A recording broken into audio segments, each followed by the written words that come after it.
ഭൂർഭുവസ്വഃ തത്സവിതുർവരേണ്യം ഭർഗോ ദേവസ്യ ധീമഹി ധിയോ യോ ന പ്രചോദയാത്.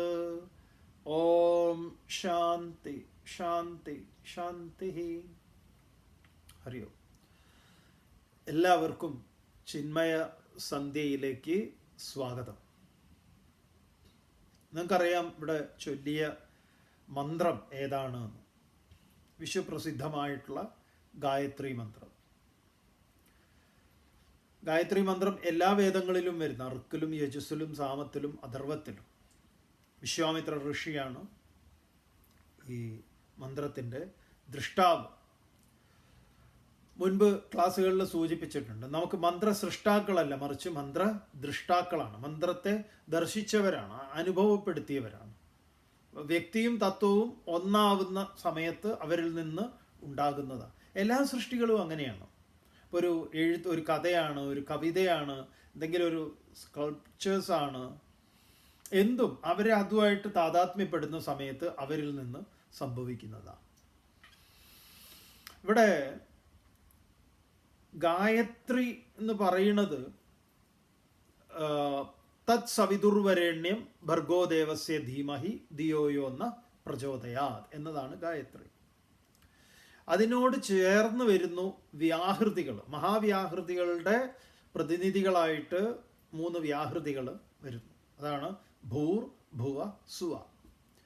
ഇത് ഊർധ്വലോകത്തിൻ്റെ വ്യാഹൃതികൾ. ഊർധ്വലോകത്തെ, മുകളിലേക്കുള്ള 7 ലോകത്തിൻ്റെ പ്രതിനിധികളാണ്. ഭൂർ ഭുവ സുവ തപ സത്യ ജന എന്ന് പറഞ്ഞു പോകുന്നത്. താഴേക്കുള്ളതാണ് അതല വിതല സുതല രസാതല പാതാളം എന്ന് പറയുന്നത്. അപ്പോൾ ഈ വ്യാഹൃതികളുടെ റെപ്രസെൻറ്റേഷനാണ് ഭൂർ ഭുവ സുവ. ഭൂർ എന്നുള്ളത് നമ്മുടെ ഭൂമി എന്നുള്ളത്, ഭുവ എന്നുള്ളത് അന്തരീക്ഷം, സുവ സ്വർഗം. ഭൂർ ഭുവ സുവ തത് സവിതുർവരേണ്യം. സവിതുഹു വരേണ്യം, സവിതാവിൽ, സൂര്യന്. സൂര്യനെ, ഗായത്രി ദേവിയെ ഒക്കെ ആയിട്ട് ഇത് ഉപാസിക്കും. എന്തായാലും തൽക്കാലം ഇപ്പോൾ നമുക്ക് സൂര്യൻ എന്നുള്ള നിലയിൽ സൂര്യോപാസകന്മാർ സ്വീകരിക്കുന്നത് ഗായത്രിയാണ്. അതുപോലെ ഗായത്രി ദേവി എന്നുള്ള സങ്കല്പത്തിലുണ്ട്. എന്തായാലും ഇരിക്കട്ടെ. തത് സവിതുഹു വരേണ്യം. വരേണ്യം ഭജനീയം, വരിക്കാൻ സ്വീകാര്യമായത്, ഭജിക്കാൻ യോഗ്യമായത്, അതാണ് വരേണ്യം എന്ന് പറയുന്നത്. വരിക്കാൻ ഉത്കൃഷ്ടമായത്. അപ്പോൾ തത് സവിതുഹു വരേണ്യം, സവിതാവിൽ ശ്രേഷ്ഠമായിട്ടുള്ള വരേണ്യമായിട്ടുള്ള ഭർഗഃ. അതുകൊണ്ടാണ് സൂര്യന് ഭാർഗവൻ എന്നുള്ള പേര്. തേജസ്. ദേവസ്യ ഭർഗഃ, ആ ദേവൻ്റെ തേജസ്, സൂര്യൻ്റെ തേജസ്. ഉപനിഷത്തിൽ പറയും, ന തത്ര സൂര്യോ ഭാതി ന ചന്ദ്രതാരകം നേമാ വിദ്യുതോ ഭാന്തി കുതോയമഗ്നി തമേവ ഭാന്തം അനുഭാതി സർവം തസ്യ ഭാസ സർവമിതം വിഭാതി. നമ്മൾ ഈ കർപ്പൂരം ഒഴിയുമ്പോഴേ ചൊല്ലേണ്ടുന്ന ഒരു മന്ത്രവും കൂടെയാണ്, ഉപനിഷത്തിലുള്ളതാ.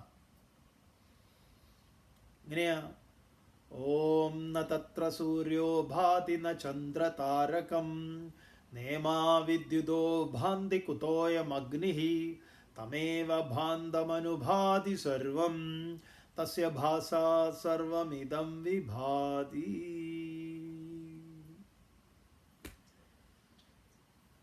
ഞാൻ ഈ കർപ്പൂരം കൊണ്ട് ഇതാ ദൈവത്തെ അങ്ങോട്ട് പ്രകാശിപ്പിച്ചു എന്ന് തോന്നരുത്, തെറ്റിദ്ധാരണ ഉണ്ടാവരുത്. എന്താ പറയുന്നത്? ന തത്ര സൂര്യോ ഭാതി, സൂര്യന് പോലും അതിനെ പ്രകാശിപ്പിക്കാൻ സാധ്യമല്ല, അശക്തനാണ്. ന തത്ര സൂര്യോ ഭാതി ന ചന്ദ്രതാരകം, ചന്ദ്രനാകട്ടെ നക്ഷത്രങ്ങൾക്കാകട്ടെ അതിനെ പ്രകാശിപ്പിക്കാൻ സാധ്യമല്ല. പിന്നെയാണോ നേമോ വിദ്യുതോപാൻ കുതോയമഗ്നി. ഞാനിവിടെ ഈ കാണിക്കുന്ന ഈ 2 രൂപയുടെ കർപ്പൂരം പിന്നെ എന്ത്? സൂര്യൻ അശക്തനാണ്, ചന്ദ്രനും നക്ഷത്രങ്ങളും അഗ്നിയും ഒക്കെ തോറ്റുമടങ്ങിയിട്ടുള്ള, അല്ലെങ്കിൽ തസ്യഭാസ, അതിൻ്റെ പ്രകാശം കൊണ്ടാണ് സൂര്യൻ പ്രകാശിക്കുന്നത്, ചന്ദ്രൻ പ്രകാശിക്കുന്നത്, നക്ഷത്രങ്ങൾ പ്രകാശിക്കുന്നത്. പിന്നെ ഭഗവാനെ ഞാൻ ഈ കർപ്പൂരം കൊണ്ട് അങ്ങയെ പ്രകാശിപ്പിക്കുന്നു എന്നുള്ള അജ്ഞാനമോ അഹങ്കാരമോ അറിവില്ലായ്മയോ ഒന്നും എനിക്കില്ല. അങ്ങയെ പ്രകാശിപ്പിക്കാൻ ഇവരൊക്കെ അശക്തരാണ്, എങ്കിലും ഞാൻ എന്തു ചെയ്യുന്നു? ഇതാണ് ശരിയായ അറിവ്. അല്ലാതെ ഞാൻ ഈ ആരതി ഭഗവാന്, നമ്മളൊക്കെ എപ്പോഴും ഈ അഹങ്കാരികളാണ്. ഗുരുവായൂർ അമ്പലത്തിൽ കൊണ്ടുപോയി ഞാൻ അത് കൊടുത്തു ഇത് കൊടുത്തു, പിന്നെ ഭഗവാന്റെ കാര്യത്തിൽ ഞാൻ ഒരു മുടക്കവും വരുത്താറില്ല. ഒന്ന് ആലോചിച്ച് നോക്കണേ, പൊട്ടം പറയണത്.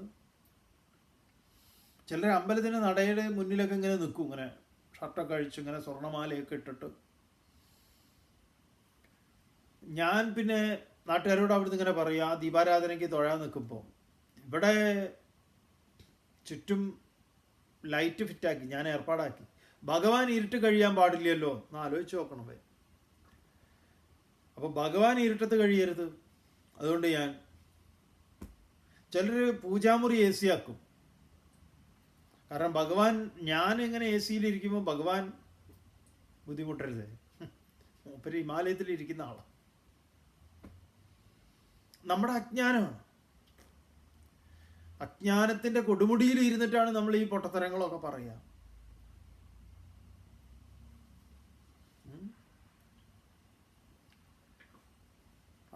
ഇതാണ്. അപ്പോൾ അതിനെ പ്രകാശിപ്പിക്കാൻ സൂര്യൻ തസ്യ ഭാസ സർവമിതം വിഭാതി. ഏതിനെ കടം കൊണ്ടാണ് സൂര്യൻ പ്രകാശിക്കുന്നത്? മറ്റൊരിടത്ത് ഉപനിഷത്തിൽ പറയും, ഭീഷോദേതി സൂര്യ, ഭയപ്പെട്ട് സൂര്യൻ ഉദിക്കുന്നു. ഭീഷോദേതി, ഭീഷാസ്മാത് അഗ്നിശ്ച ഇന്ദ്രശ്ച, ഭയപ്പെട്ട് അഗ്നി ജ്വലിക്കുന്നു, ഭയപ്പെട്ട് ഇന്ദ്രൻ, ഭയപ്പെട്ട് വായു. ഇവരൊക്കെ അതിനെ ഭയന്നിട്ട് എന്ന് പറഞ്ഞു കഴിഞ്ഞാൽ അതാണ് ഇതിനെയൊക്കെ നിയന്ത്രിക്കുന്നത്. അപ്പോൾ ഭർഗോദേവസ്യ, ആ ദേവന്റെ, സൂര്യന്റെ, അതാണ് ഈശാവാസ്യത്തിൽ അങ്ങനെ പറയുന്നത്. എന്താണ്? ഹിരൺമയേന പാത്രേണ സത്യസ്യ മുഖം അപിഹിതം, സ്വർണ്ണ നിർമ്മിതമാർന്ന മൂടി കൊണ്ട് അതിനെ മറയ്ക്കപ്പെട്ടിരിക്കണം. ഹേ പുഷന്, അല്ലയോ സൂര്യ, അപാവൃണു, മാറ്റിയാലും, സത്യധർമായ, സത്യത്തെ ധർമ്മമായി സ്വീകരിച്ചിട്ടുള്ള എനിക്കായിക്കൊണ്ട് ആ മൂടുപടം മാറ്റിയാലും. എന്നിട്ട് അവൻ സാക്ഷാത്കരിക്കുന്നത് എന്താണെന്നറിയോ? തേജോയത്തെ കല്യാണതമം രൂപം തത്തേ പശ്യാമി യോസാവസൗ പുരുഷസോഹമസ്മി. ഞാൻ തന്നെയാണത്. എന്നാ സൂര്യനാക്കി നിർത്തുന്നത് ഏതോ അത് ഞാനാകുന്നു. ആ ഉപനിഷത്തിലെ മന്ത്രമാണ്. ഉഷന്നേ കർഷയമസൂര്യ പ്രാജാപത്യ വ്യൂഹരശ്മീൻ സമൂഹ തേജോയത്തെ രൂപം കല്യാണതമം തത്തേ പശ്യാമി യോസാവസൗ പുരുഷസോഹമസ്മി. ഇവിടെ ഭൂർഭുവസ്വഃ തത് സവിതുർവരേണ്യം ഭർഗോദേവസ്യ ധീമഹി. ഞങ്ങൾ അതിനെ ധ്യാനിക്കുന്നു. ധിയോയോന്ന പ്രചോദയാ, ഞങ്ങളുടെ ബുദ്ധിവൃത്തിയെ പ്രചോദിപ്പിച്ചാലും. അതിഗംഭീരമായിട്ടുള്ള മന്ത്രങ്ങളിൽ ഏറ്റവും പ്രസിദ്ധവും സുന്ദരവും ഫലപ്രാപ്തിയുമുള്ള മന്ത്രമാണ് ഗായത്രി.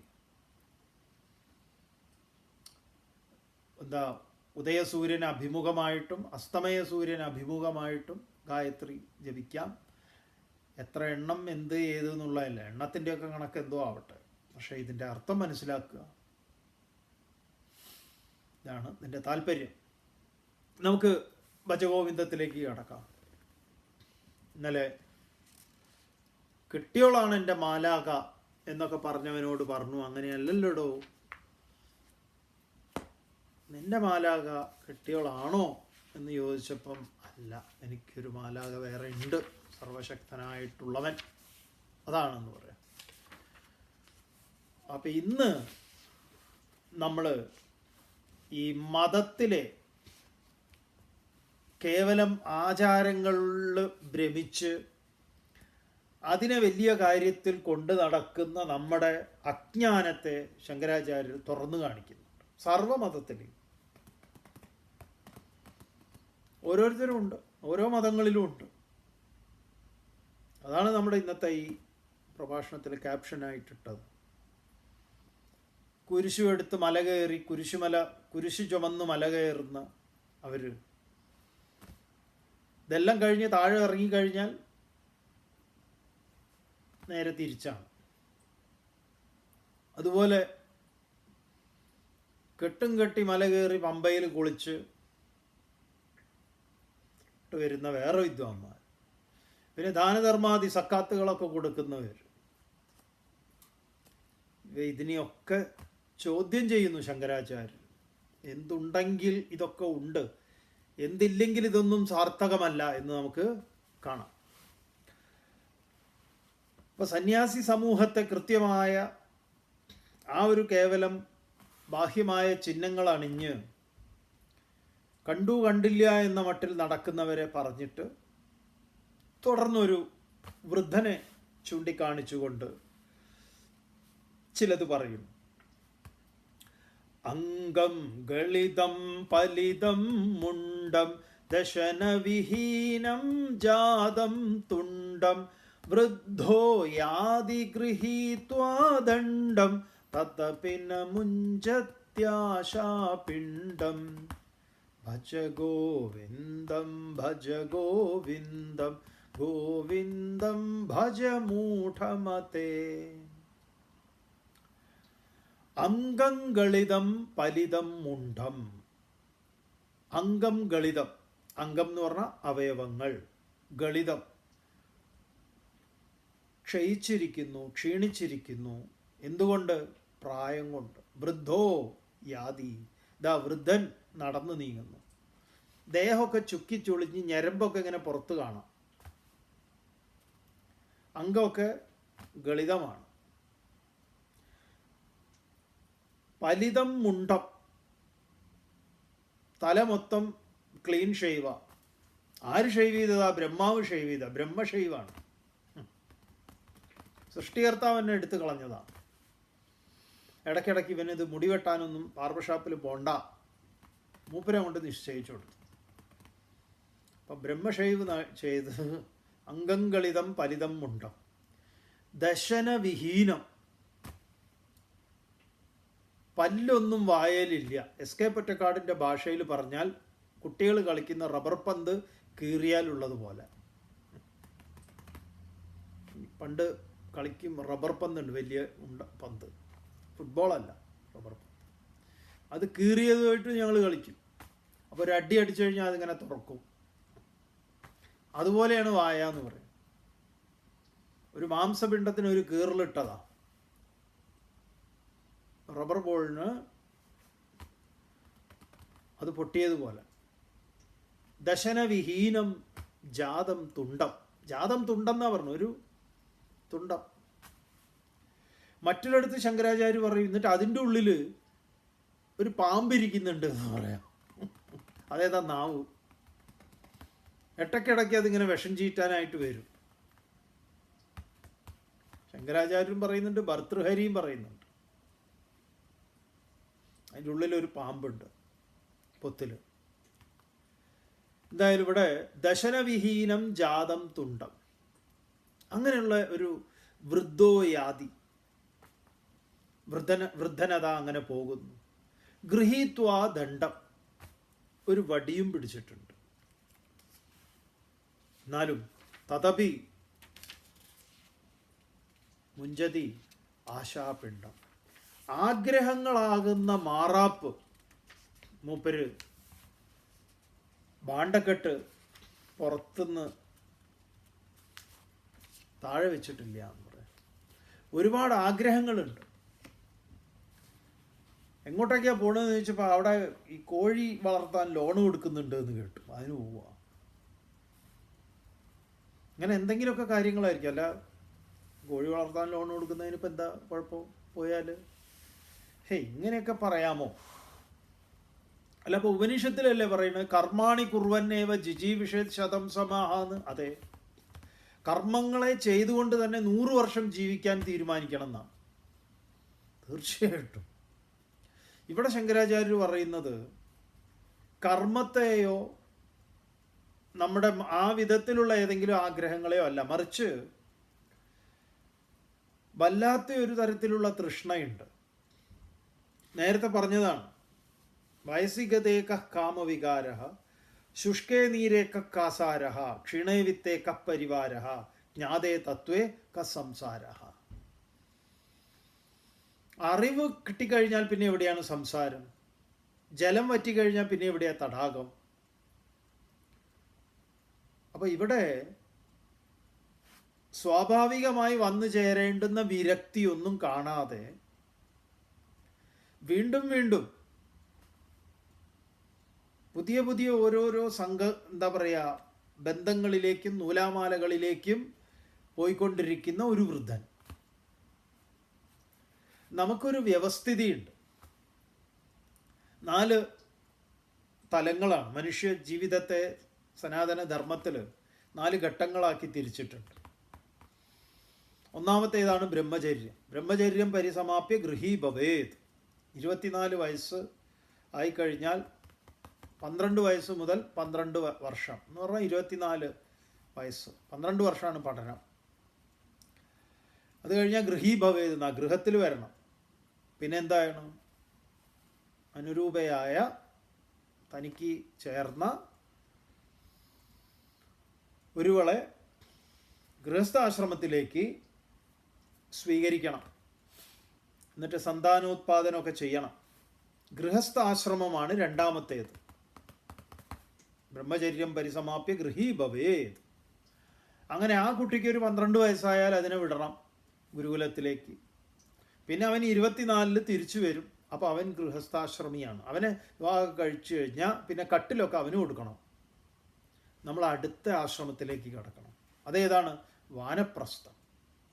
വാനപ്രസ്ഥം എന്ന് പറഞ്ഞാൽ വനത്തിലേക്ക് പ്രയാണം ചെയ്യുക എന്ന് അക്ഷരാർത്ഥമാണെങ്കിലും നമ്മൾ എന്താ പറയുക, സംഘമില്ലാത്തതായിട്ട് സംഘത്തെ പരിത്യജിക്കുക. റിട്ടയർമെൻ്റ് അതിൻ്റെയാണ്. കുട്ടികൾക്ക് ഉത്തരവാദിത്വങ്ങളൊക്കെ ഏൽപ്പിക്കുക, അവരിനി ചെയ്യട്ടെ, നമ്മുടെ സാന്നിധ്യം അവർക്ക് ഗുണപരമായി വരട്ടെ.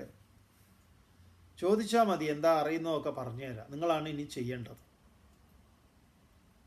അങ്ങനെ വീണ്ടും അവന് കുട്ടിയായി അത് തിരിച്ചു വരുമ്പോൾ ഇയാൾ അടുത്തതിലേക്ക് മാറണം. സന്യാസം, സർവസംഘ പരിത്യാഗം.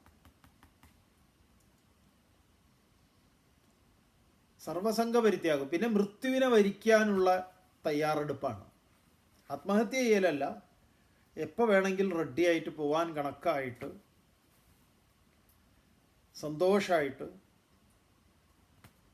മനസ്സിനെ ശാന്തമാക്കി ഭയപ്പാടുകളൊക്കെ ഒഴിച്ചു നിർത്തുന്ന സമയമാണ്. സർവ്വതിൻ്റെയും ഉടമസ്ഥത കൈയൊഴിയുന്ന സമയമാണ്. അങ്ങനെ ഒരു വർണ്ണാശ്രമ വ്യവസ്ഥിതി നമുക്കുണ്ട്. ബ്രഹ്മചര്യം, ഗാർഹസ്ഥ്യം, വാനപ്രസ്ഥം, സന്യാസം. അതിന് ഈ സന്യാസമായിട്ട് അതിന് ബന്ധമൊന്നുമില്ല. അപ്പം ഈ വൃദ്ധൻ അതിന് പകരം മൂപ്പര് ഈ പറഞ്ഞ പോലെ ലോണൊക്കെ എടുത്ത് എന്തൊക്കെയോ ചെയ്യാൻ വേണ്ടിയിട്ടുള്ള പോക്ക. അംഗംഗളിതം ഫലിതം മുണ്ടം ദശനവിഹീനം ജാതം തുണ്ടം വൃദ്ധോയാതി ഗൃഹീത്വാ ദണ്ഡം തതപിന മുഞ്ചത്യാശാപിണ്ഡം. മൂപ്പരുടെ ആശകളുടെ ഭാണ്ഡത്തിൽ ഒരുപാട് കാര്യങ്ങളുണ്ട്. നേരത്തെ പറഞ്ഞ തമാശയിൽ കൈ പിടിച്ചു പോണ കൊച്ചുമോൻ്റെ നിന്റെ കാലം കഴിഞ്ഞാൽ എൻ്റെ കൈ ആര് പിടിക്കും എന്നുള്ള വിധത്തിലുള്ള ചോദ്യങ്ങളൊക്കെ ആയിട്ട് കഴിയുക. അതിനെയാണ് ഭഗവത്പാദർ വിമർശിക്കുന്നത്. തുടർന്ന് വേറൊരു വിദ്വാൻ, അത് കഴിഞ്ഞാലാണ് നമ്മളെ മതപരമായ എല്ലാ വിമർശനങ്ങളും വരുന്നത്. അഗ്രേ വന്നി പൃഷ്ടേ ഭാനു രാത്രൗ ചുബുക സമർപ്പിത ജാനു കരതല ഭിക്ഷസ്തരുതലവാസ തദപി ന മുഞ്ചത്യാശാപാശ.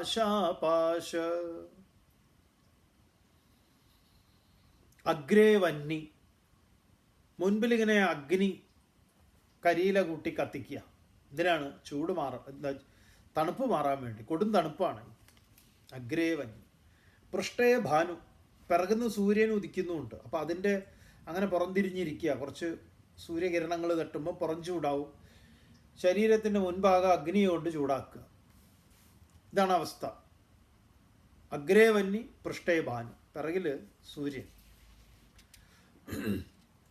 രാത്രവും ചുബുക സമർപ്പിത ജാനു, രാത്രി ആയി കഴിഞ്ഞാൽ തണുപ്പ് കൊണ്ട് ഇങ്ങനെ കിടുകിടുകിടുകിടാന്ന് വിറക്കിയാണ്.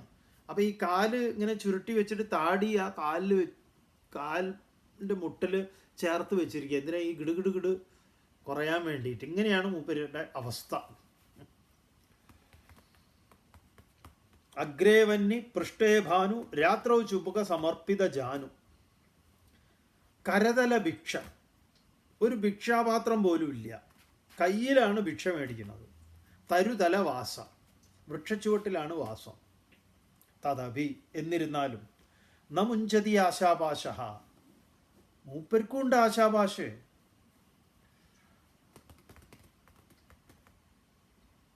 പണ്ട് നമ്മൾ എന്താ പറയുക, ഈ മൂകാംബിക പോയപ്പോൾ അവിടെ ഒരു സ്വാമിജിയെ പരിചയപ്പെട്ടു. അദ്ദേഹം അവിടെ ഇങ്ങനെ കഴിയുകയാണ്. അപ്പം അവിടെ വന്നിട്ട് വേറൊരു സ്വാമിനി അമ്മ,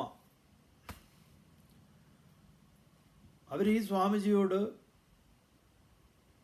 ഇങ്ങനെ പറയുന്നു, ഒരാളെക്കുറിച്ച് ഉക്കൻ പരാതി. അവരപ്പോൾ പറയുന്ന കൂട്ടത്തിൽ പറയുന്നുണ്ട്, ഞാൻ ഈ ഒന്നുമില്ലാത്തവളല്ല. അത് അയാൾക്ക് മനസ്സിലായിട്ടില്ല. എനിക്ക് എന്തൊക്കെ ഉണ്ടായിട്ടുണ്ട്, എനിക്ക് ഇതൊക്കെ ഞാൻ ഉപേക്ഷിച്ച് വന്ന ആളാണ് ഞാൻ. അപ്പോൾ അവർ സർക്കാർ സർവീസിൽ എന്തോ ഇരുന്നവരാണ്, അവരെല്ലാം ഉപേക്ഷിച്ചിട്ടൊക്കെ വന്നവരാണ്. എന്താ സംഭവം എന്ന് പറഞ്ഞു കഴിഞ്ഞാൽ റേഷൻ കാർഡിനെ ചൊല്ലിയിട്ടുള്ള തർക്കമാണ്. ഭയങ്കര കോമഡിയാണ്. അപ്പോൾ ഇങ്ങനെ ഇദ്ദേഹം സ്വാമിജി ഇങ്ങനെ എല്ലാം ചിരിച്ച് കേട്ടു. എന്നിട്ട് പറഞ്ഞു, പോയിട്ട് വരൂ, എല്ലാറ്റിനും ഒരു പരിഹാരം ഉണ്ടാക്കാം. ഇപ്പം നിങ്ങൾക്ക് മണ്ണെണ്ണ വേണമെങ്കിൽ അവിടുന്ന് എടുത്തോളൂ. ആ ശരി എന്ന് പറഞ്ഞാൽ അവിടുന്ന് ഒരു ക്യാനിൽ മണ്ണെണ്ണയൊക്കെ എടുത്ത് കൊണ്ടുപോയി. എന്നിട്ട് സ്വാമിജി പറയുക, സർവവും ത്യജിച്ചിട്ട് വന്നു എന്നുള്ള ഒരു വലിയ അഹങ്കാരമുണ്ട് ഈ അമ്മയ്ക്ക്. ഇപ്പോൾ റേഷൻ കാർഡിന് വേണ്ടിയിട്ടാണ് ഇപ്പോൾ ഇവിടെ വന്നിട്ട് അടി ഉണ്ടാക്കുന്നത്. ഈ രാമകൃഷ്ണദേവനും വേദാന്തത്തിലൊക്കെ പറയുന്ന കൗപീന ന്യായം എന്ന് പറയുന്ന ഒരു സാധനം ഉണ്ടല്ലോ, പ്രസിദ്ധമായ കഥ, അതുപോലെയാ. അപ്പോൾ ഒരു കൗപീനത്തെ രക്ഷിക്കാൻ വേണ്ടിയിട്ട് സർവവും ത്യജിച്ചു പോന്ന, ഭാര്യയും കുട്ടികളെയും ഒക്കെ ത്യജിച്ചു പോന്ന. അങ്ങനെയാണ് ഹിമാലയത്തിൽ കുടിൽ കെട്ടി താമസിക്കുമ്പോൾ ആകെ ഒരു കൗപീനം മാത്രമുണ്ട്. അത് എലി കരണ്ട് തിന്നുമ്പോൾ ആരോ പറഞ്ഞു പൂച്ചയെ പോറ്റിയാൽ എലി പോകുന്നു. അങ്ങനെ പൂച്ചയെ വളർത്തി. അപ്പോൾ അവിടെ ഗോദാനമുണ്ട്. ഒരു പശു ഇരിക്കട്ടെ, പൂച്ചയ്ക്ക് പാലുമായി, സ്വാമിക്ക് കുറച്ച് പാലും കുടിക്കാലോ എന്ന് കരുതി അങ്ങനെ പശു വന്നു. പിന്നെ പശുവിനെ കറക്കാൻ വേണ്ടി അടുത്തുനിന്ന് ആരോ വന്നു, അവർ കറന്നു കൊടുത്തു. അപ്പോൾ അവൾ ഒരു ദിവസം പരാതി പറഞ്ഞു, മഴയത്ത് എനിക്ക് അവിടെ പോകാൻ വയ്യ, ആരുമില്ല, എനിക്ക് ആരോരും ഇല്ല സ്വാമി എന്നൊക്കെ പറഞ്ഞു. അപ്പം എന്നാൽ നീ ഇവിടെ നിന്നോന്നായി. ചുരുക്കി പറഞ്ഞ അവസാനം അവർ ഇദ്ദേഹത്തിൻ്റെ ഭാര്യയായി, അവരിലും കുട്ടികളായി, നാട്ടിൽ കുട്ടികളെയും ഭാര്യയും ഒക്കെ ഉപേക്ഷിച്ച് ഇങ്ങോട്ട് വന്നതാ. ഇതിനെയാണ് കൗപീന ന്യായം എന്ന് പറയാം. എവിടെയെങ്കിലും ഉടക്കിയാലുണ്ടല്ലോ അതിൽ നിന്ന് വലിയ എന്താ പറയുക, കൊടുമുടി ഉണ്ടാക്കും. അപ്പോൾ അംഗങ്കളിതം അഗ്രേവന്നി പൃഷ്ഠേ ഭാനു രാത്രോ ചുബുക സമർപ്പിത ജാനു കരതലഭിക്ഷ തരുതലവാസ തതപിന മുഞ്ചത്യാശാവാശ അശാപാശ. ആശയുടെ പാശം, പാശം കയറ്, ആഗ്രഹങ്ങളുടെ കയറുകൊണ്ട് മുറുകെ കെട്ടിയിട്ടിരിക്കുകയാണ്. തുടർന്ന് മതത്തിൽ നമ്മുടെ ക്യാപ്ഷൻ ഉണ്ടല്ലോ, പമ്പയിൽ മുങ്ങി, ഇതാണ് നോമ്പ് നോറ്റ് കുരിശ് ചുമന്ന് പമ്പയിൽ മുങ്ങി പറഞ്ഞ പോലെ സക്കാത്തൊക്കെ കൊടുത്ത് എന്ത് കിം പ്രയോജനം? അതിന് മുഴുവൻ ശങ്കരാചാര്യരുടെ പറയണം. എന്താ? കുരുതേ ഗംഗാസാഗരഗമനം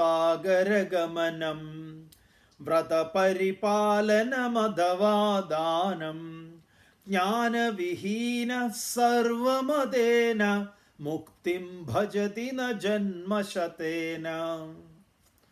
മതങ്ങളിലെ ഈ ആചാരങ്ങളെയൊക്കെ നല്ല അസലായിട്ട് നിശിതമായി വിമർശിക്കുന്നു. ശങ്കരാചാര്യരുടെ വിമർശനമാണ്. ഇതെല്ലാ മതങ്ങൾക്കും ബാധകമാണ്. ശങ്കരാചാര്യ ഇവിടെ പ്രവർത്തിക്കുമ്പോൾ മറ്റു മതങ്ങളൊന്നുമില്ല. മതങ്ങളുണ്ടോയെന്ന് ചോദിച്ചാൽ ഉണ്ട്. ബുദ്ധമതവും, മതം എന്ന് പറഞ്ഞാൽ അഭിപ്രായം എന്നുള്ള അർത്ഥത്തിൽ പല അഭിപ്രായങ്ങളുണ്ട്. അതിൽ ശൈവം, ഗാണപത്യം, വൈഷ്ണവം എന്നൊക്കെ പറഞ്ഞ അഭിപ്രായങ്ങൾ വേറെയുണ്ട്. പിന്നെ ഈ പറഞ്ഞ പോലെ സാങ്ക്യം, യോഗം, മീമാംസ, ഉത്തരമീമാംസ, പൂർവമീമാംസ, വൈശേഷികം, ന്യായം, അതൊക്കെ വേറെയും. ചുരുക്കി പറഞ്ഞാൽ കുരുതേ ഗംഗാസാഗര ഗമനം, ഗംഗാസാഗരത്തിലേക്ക് ഗമിക്കുന്നു. അത് ഭാരതത്തിലെ ഏറ്റവും വലിയ ഒരു ആചാരമാണ്. ഗംഗാസാഗരത്തിലേക്ക് യാത്ര ചെയ്യാം. ചാതുർമാസ്യ വ്രതം, 4 മാസം നീണ്ടു നിൽക്കുന്ന വ്രതമാണ്. ഭാരതത്തിൽ അത് സ്ത്രീകളാണ് ഏറ്റവും കൂടുതൽ എടുക്കുക. എല്ലാവരും എടുക്കും. അതിന് ഈ ആർത്തവമായിട്ട് അതിനൊരു ബന്ധവുമില്ല. നമ്മൾ മലയാളത്തിൽ, കേരളത്തിൽ കുറച്ച് പൊട്ടന്മാർ ആർത്തവം എന്തോ ഈ വ്രതത്തിന് ഭംഗമാണ് എന്നൊക്കെ പറയും. നിങ്ങൾ ധർമ്മശാസ്ത്രം പഠിക്കാത്തതുകൊണ്ടുള്ള കുഴപ്പമാണ്. ആർത്തവം നിന്ദിക്കുന്നവൻ നരകത്ത് പോകുന്നതാണ് ശിവൻ പറഞ്ഞിട്ടുള്ളത്. പരമശിവൻ, സാക്ഷാൽ പരമശിവൻ പാർവതിയോട് പറയുന്നുണ്ട്. യോനി സൂത്രം എന്നാണ്, യോനി തന്ത്രം എന്നാണ് അതിന് ആ തന്ത്രത്തിൻ്റെ പേര് തന്നെ. ഇരിക്കട്ടെ. കുരുതേ ഗംഗാസാഗര ഗമനം, ഗംഗയിലേക്ക് പോകുന്നു. അങ്ങനെ കാവണ്ടൊക്കെ എടുത്ത് വെള്ളം കൊണ്ടുവരാൻ, ഗംഗാജലം കൊണ്ടുവരാൻ വേണ്ടി നടന്നു പോവും. എവിടെ? ഹരിദ്വാറിലേക്ക്. എവിടുന്നൊക്കെയെന്നറിയോ? 4 മാസമാണ്, നടപ്പാണ്. അവസാനം ഗംഗയിലെത്തും. അവിടെ എത്തും. ഗംഗാ സ്നാനം ചെയ്യും. കുരുതേ ഗംഗാസാഗര ഗമനം. ആ ഗമനം അതിൽ ഇതൊക്കെ പെടും. അവിടെ പോയി കഴിഞ്ഞാൽ ഗംഗാ സ്നാനമുണ്ട്. എന്നിട്ടോ ഈ സ്നാനത്തെക്കുറിച്ച് വിദ്യാരണ്യ സ്വാമികൾ പറയുന്നത്, ഈ അവിടെ ഈ പോത്തൊക്കെ ഇതേപോലെ ഗംഗയിൽ മുങ്ങും. അതിൻ്റെ കൊമ്പിലൊക്കെ ഈച്ച ഇരിക്കുന്നുണ്ടാവും. അപ്പം ഇത് മുങ്ങുമ്പോൾ ഈച്ച കൂട്ടത്തിൽ മുങ്ങൂല, ഈച്ച പറക്കും. ഈച്ച ഇങ്ങനെ പറന്നിട്ട് മുകളിൽ ഇങ്ങനെ കറങ്ങി നടക്കുവേ. ഈച്ചക്കറിയാം ഇവൻ പൊങ്ങുന്നു. അപ്പം ഇത് പൊങ്ങുമ്പോൾ ഈച്ച വന്ന് വീണ്ടും ഇരിക്കും. ഇതുപോലെയാണ് പാപങ്ങളൊക്കെ. ഗംഗ ഒഴുകും, കയറാൻ കാത്തിരിക്കുക, പിടികൂടും. കുരുതേ ഗംഗാസാഗര ഗമനം, ഗംഗയിൽ പോകുന്നു. മാത്രമല്ല വ്രതം, ഈ പറഞ്ഞ പോലെ നോമ്പ്, ഏകാദശി, ദ്വാദശി, ഷഷ്ടിയിൽ തുടങ്ങും. ഷഷ്ടി, സപ്തമി, അഷ്ടമി, നവമി, ദശമി, ഏകാദശി, ദ്വാദശി, ത്രയോദശി, ചതുർദശി, പഞ്ചദശി, ഇങ്ങനെ പോവുകയാണ്. തിങ്കളാഴ്ച അവിടെ, ചൊവ്വാഴ്ച ഇവിടെ, ബുധനാഴ്ച ഇവിടെ, വ്യാഴാഴ്ച അവിടെ, വെള്ളിയാഴ്ച ഇവിടെ, ശനിയാഴ്ച അവിടെ, ഞായറാഴ്ച. ആ വ്രതം, ഈ വ്രതം, വ്രതങ്ങൾ, നോമ്പ്, വ്രതപരിപാലനം അഥവാ ദാനം. ചില്ലറയൊക്കെ എടുത്തു കൊണ്ടുവരിക, പള്ളിയുടെ മുന്നിലും അമ്പലത്തിൻ്റെ മുന്നിലുമൊക്കെ ഇരിക്കുന്നവർക്ക് കൊടുക്കുക. ചിലപ്പോൾ ചില്ലറയൊക്കെ എടുത്ത് വന്നപ്പോൾ ആരെയും കാണുന്നുണ്ടാവില്ല അവിടെ. ഇന്നെന്താ ആരും ഇല്ലേ? അപ്പം നമ്മളെ മനസ്സിലാഗ്രഹിക്കുന്നുണ്ട് ഇങ്ങനെ ദാരിദ്ര്യം അനുഭവിക്കുന്നവരുണ്ടാവണമെന്ന്. നല്ലേ നമുക്ക് സേവിക്കാൻ പറ്റുള്ളൂ. ദാനധർമാദികളൊക്കെ ചെയ്യുന്നു, സക്കാത്ത് കൊടുക്കണു. ഇതെല്ലാം ജ്ഞാനവിഹീന, എന്തിന് ഞാൻ ഇത് ചെയ്യുന്നു എന്ന അറിവ് കൂടാതെയാണ് എങ്കിൽ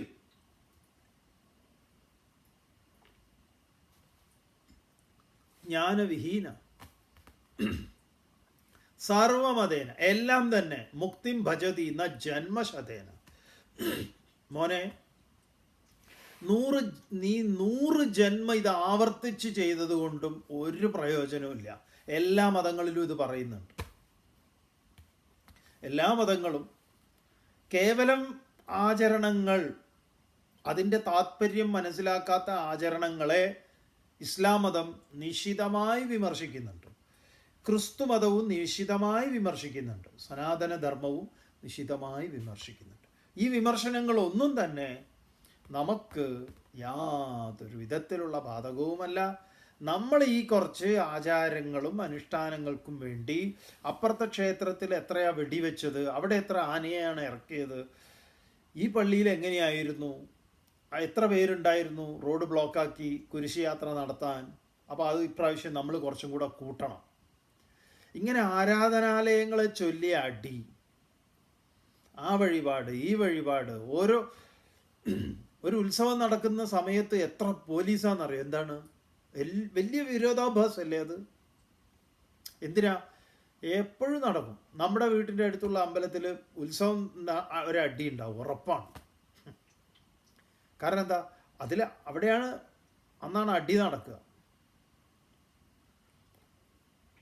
ഓരോ ഉത്സവങ്ങൾ വരട്ടെ, നിങ്ങൾ നോക്കിക്കോളൂ.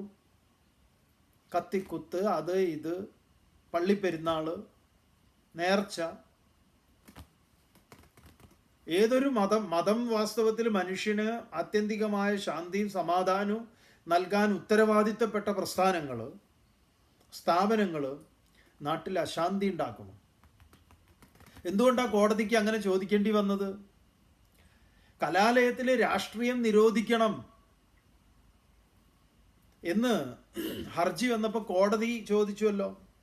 എന്താ കോടതിയുടെ ചോദ്യം? മറുചോദ്യം, മതത്തിൽ കലാപങ്ങൾ ഉണ്ടാകുമ്പോൾ മതം നിരോധിക്കാൻ പുറപ്പെടാറുണ്ടോ?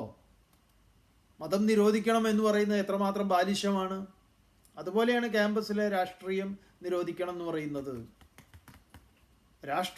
ക്യാമ്പസ് രാഷ്ട്രീയത്തിൽ സർഗാത്മകമായിട്ടുള്ള പല ഇടപെടലുകളും ഉണ്ട് വിദ്യാർത്ഥികളെ സംബന്ധിച്ച്. വിദ്യാർത്ഥികൾക്ക് അവരുടെ സ്വാതന്ത്ര്യ ബോധം, അടിച്ചമർത്തലുകൾക്കെതിരായിട്ടുള്ള ശബ്ദം, പോസിറ്റീവായിട്ടുള്ള ഒരു പൊളിറ്റിക്സ് ഉണ്ട് അതിൽ.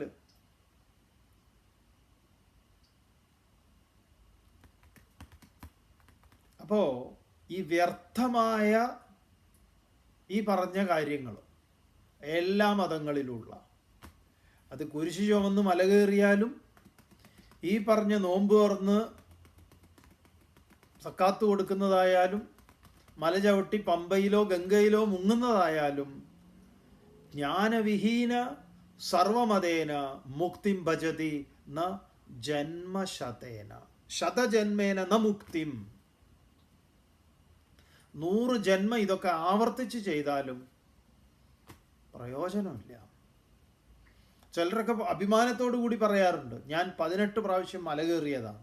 അവിടെ കഴുത കയറുന്നുണ്ട്, അതിൽ കൂടുതൽ ശർക്കരയും നാളികേരവും ഒക്കെ ചുമന്ന് കൊണ്ടുപോകുന്നുണ്ട്. അത് പാവം അങ്ങോട്ടും ഇങ്ങോട്ടും കയറി ഇറക്കുന്നുണ്ട്. അങ്ങനെയാണെങ്കിൽ കഴുതയ്ക്കല്ലേ മോക്ഷം കിട്ടുന്നത്? ശങ്കരാചാര്യ പറയും, ഗോരിവസ്രഗ്, പശുവിൻ്റെ കഴുത്തിൽ കിടക്കുന്ന മാല പോലെ. സ്വാമിജി, ചിന്മയാനന്ദ സ്വാമികൾ എപ്പോഴും പറയും, മോക്ഷം കിട്ടുകയാണെങ്കിൽ മൈക്കിന് കിട്ടണമെന്ന്. ഏറ്റവും കൂടുതൽ എല്ലാം കേട്ടിട്ടുള്ളത് ബൈബിളും വിശുദ്ധ ഖുറാനും ഭഗവത്ഗീതയും ഉപനിഷത്തും ഒക്കെ പല പല പ്രഭാഷണങ്ങൾ കേട്ടിട്ടുള്ളത് മൈക്കാണ്. അങ്ങനെയാണെങ്കിൽ അതിന് കിട്ടും മോക്ഷം. സ്വാമിജി ഇങ്ങനെ പലതും ഒരുപാട് കാര്യങ്ങൾ പറയാറുണ്ട്. കയ്യിലിരിക്കുന്ന മാല, രുദ്രാക്ഷമാല ജപിച്ച് അത് സ്ഫടികം പോലെ മിനുസപ്പെട്ടു, പക്ഷെ ആളിപ്പോഴും പരുക്കനാണ്. എന്താണ്? ഈ യാന്ത്രികമായി ഇതൊക്കെ ചെയ്യുക. 5 നേരം നിസ്കരിച്ച് നെറ്റിയിൽ തയമ്പുണ്ട്, മറ്റുള്ളവനെ കാണിക്കാൻ പാകത്തിന്. കിം പ്രയോജനം? ഒന്നുമില്ല. കയ്യിലിരിപ്പ് മുഴുവൻ മറ്റൊന്നാണ്.